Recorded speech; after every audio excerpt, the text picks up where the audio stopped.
بسم اللہ الرحمن الرحیم۔ السلام علیکم۔ پاکستان کا زرخیز صوبہ سندھ اپنی منفرد خصوصیات کی بنا پر دنیا بھر میں جانا پہچانا جاتا ہے۔ سندھ کی سرزمین پر بے شمار معجزات اور مشکل کشائی کے واقعات رونما ہوئے ہیں۔ ان میں سے ایک انتہائی اہم واقعہ ضلع دادو تحصیل خیرپور ناتھن شاہ کے ایک چھوٹے سے قصبے بگ نامی رونما ہوا، جو مولا علی مشکل کشا علیہ السلام کا ایک ادنا سا معجزہ ہے۔ یہ واقعہ 1958 کا واقعہ ہے۔ ضلع دادو کے ایک چھوٹے سے بگ نامی قصبے میں ایک فقیر لہنو ولد امید علی فقیر ذات گاڑھی بلوچ رہتا تھا، جس کی عمر تقریباً 57 سے 58 برس کی تھی۔ ایک موذی مرض میں مبتلا ہو گیا۔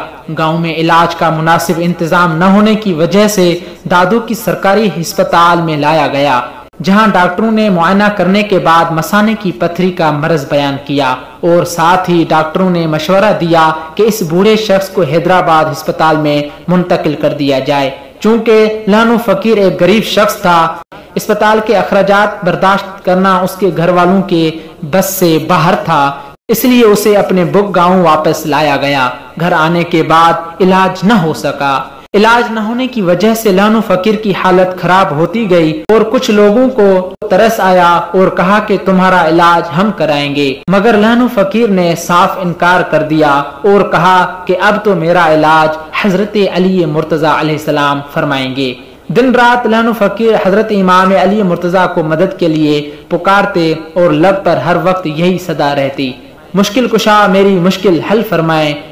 جو بھی عیادت کے لیے آتا اس سے کہتے کہ میری طرف سے مولا علی علیہ السلام کی خدمت میں عرض کریں اور میری مدد فرمائیں، اور اسی تکلیف میں دن گزرتے گزرتے 21 دن گزر گئے۔ جب 22ویں دن کی رات ہوئی تو تقریباً نصف شب کو لہنو فقیر کو پیاس لگی، اور مگر اٹھنے بیٹھنے سے عاجز تھے۔ اچانک انہوں نے اپنے قریب ایک شخص کو دیکھا اور اپنا بڑا بھائی غلام حسین سمجھ کر پانی طلب کیا۔ جب غور سے دیکھا تو انہیں احساس ہوا کہ بڑا بھائی تو نہیں ہے، بلکہ سامنے کوئی اور ہستی ہے۔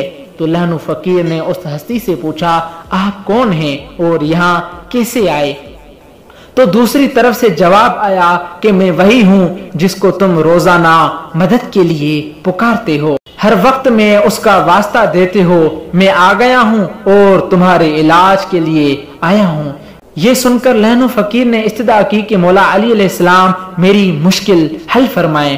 اس وقت اس ہستی نے اپنا دایاں پیر اٹھا کر مثانے کے اوپر مس کیا تو لہنو فقیر بے اختیار چیخ پڑا اور کہنے لگا کہ میرے مولا پیر نہ رکھیں، بڑا درد ہوتا ہے۔ تو اس ہستی پاک نے اپنا پیر مبارک زمین پر رکھ دیا اور واپس چلنے لگے۔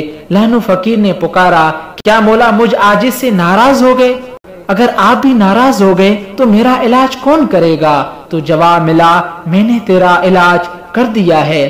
یہ کہہ کر وہ ذات پاک آنکھوں سے اوجھل ہو گئی۔ ابھی چند لمحے ہی گزرے تھے کہ لہنو فقیر کو پیشاب کی حاجت ہوئی، اور لہنو فقیر خود اٹھ کر پیشاب کرنے کی غرض سے چلنے لگا، جبکہ مریض چلنے پھرنے سے بھی عاجز تھا، مگر اب اتنی طاقت آ گئی کہ خود چلنے لگا۔ لہنو فقیر پیشاب کرنے بیٹھے تو پیشاب اور پاخانے کے درمیانی حصے کی چمڑی پھٹی، اور مرغی کے انڈے کے برابر ایک وزنی پتھر نکل کر زمین پر گر پڑا۔